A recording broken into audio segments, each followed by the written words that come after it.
दोस्तों 4 दिन पहले इंडियन फैमिली जो अमेरिका में सेटल होने गई थी, आनंद सुजीत हेनरी और अलीजे बेंजिगर और उनके ट्विंस बेबी 4 दिन पहले अपने एक फ्लैट में जो 2.1 मिलियन डॉलर का फ्लैट था उसमें वो मुर्दा हालत में पाए गए। पता ये लगा दोस्तों कि जो आनंद सुजीत हेनरी था उसने सबसे पहले अपने बच्चों को, अपनी बेगम को शूट किया और उसके बाद अपने आप को बेदर्दी से मार लिया।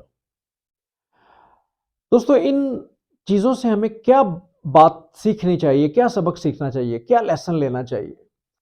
सबसे पहले ये है कि आप अपनी ज़िंदगी के जो मसाइल हैं, जो प्रॉब्लम्स हैं उनको पेंडिंग्स मत करें।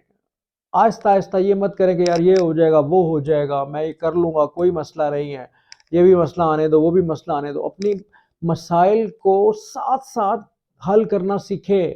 एक डायरी बनाएँ, एक डायरी के अंदर रोज़ाना के मसाइल लिखें और उन मसाइल को अगले जो मसलों में पड़ने से पहले उनको हल करने की कोशिश करें। जैसा कि उनकी डिवोर्स फाइल हो चुकी थी और फाइनलाइज़ नहीं हो सकी थी और उनके मसाइल हल नहीं हो रहे थे और दिन-ब-दिन पता नहीं क्या-क्या हालात ख़राब हो रहे हैं और जिनकी वजह से वो इस नहज तक पहुँच गए कि उस शख्स को मर्डर करना पड़ा, अपनी बीवी, बच्चों का और अपने आप का भी। या तो शादी के बाद आप इग्नोर करना सीखें और बहुत ठंडे दिमाग के हो जाएँ। आपको हर वो गलती जो आपने नहीं भी की हो, उसको मानने का आपके अंदर एक हौसला होना चाहिए। वरना फिर आप अगर आप ये सोचते हैं कि वाक़ई मैं किसी के साथ नहीं रह सकता, तो उसको फ़ाइनलाइज़ करके आप ख़त्म करने की कोशिश करें। अदरवाइज़ आप खुद भी नफ़सियाती मरीज़ होंगे और आपके होने वाले बच्चे हैं जो हैं, वो भी डिप्रेशन के पेशेंट बनेंगे। दूसरा लेसन दोस्तों ये मिलता है कि अपनी ज़िंदगी में आपको पैसा हर चीज़ नहीं दे देता, याद रखें। पैसे से सब चीज़ें नहीं खरीदी जा सकती, सुकून नहीं खरीदा जा सकता। 2.1 मिलियन डॉलर का ये घर अगर और बाकी भी एसेट्स उनके अगर मिलाए जाएँ, तो तकरीबन 1 अरब के करीब-करीब पैसा बनता है, जो शायद हम लोग ख्वाबों में भी नहीं सोच सकते। लेकिन आनंद सुजीत हेनरी और एलिज़ा बेंज़िगर ने छोटी-सी उम्रों में 37-36 ईयर एज थी उनकी, छोटी-सी उम्रों में इतना पैसा जमा कर लिया था, क्योंकि वो बहुत पढ़े-लिखे थे और बहुत ज़हीन और जीनियस लोग थे दोनों।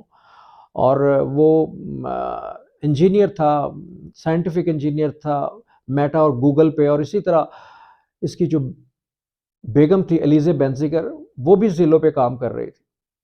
लेकिन ये पैसा भी उनको नहीं बचा सका क्योंकि उनके मसाइल इस किस्म के हो चुके थे जो वो नहीं हल कर पा रहे थे।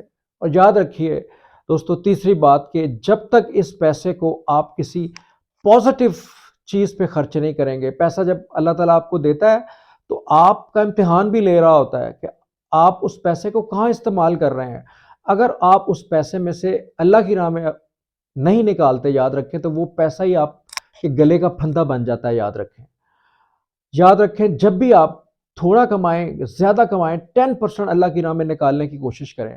वो 10% आपके बाकी पैसे को भी बचाएगा, बहुत सी परेशानियों से बचाएगा, बहुत से मसाइब से बचाएगा और बहुत सी ऐसी आफ़ात से बचाएगा जो आप सोच भी नहीं सकते और आपके पैसे में भी बरकत पड़ेगी और आपकी ज़िंदगी में एक सुकून और इत्मीनान होगा जो शायद किसी भी चीज़ से नहीं होगा, याद रखें, और आपके मसाइल ऑटोमैटिकली हल होना शुरू हो जाएँगे। तो दोस्तों आज की ये वीडियो सिर्फ इस चीज़ को फोकस करने के लिए बनाई गई है कि अपनी ज़िंदगी के मसाइल को जितनी जल्दी हो पॉजिटिव तरीके से हल करने की कोशिश करें, साथ-साथ हल करें, पॉजिटिव सोचें और अपनी ज़िंदगी का कुछ हिस्सा, चाहे वो आपका फ़िज़िकली है, आपका टाइम है, आपका पैसा है, अल्लाह की राह में ज़रूर थोड़ा-सा वक़्त दें अपने आप को। बहुत शुक्रिया। डॉक्टर कमर को इजाज़त दीजिए। अल्लाह हाफ़िज़।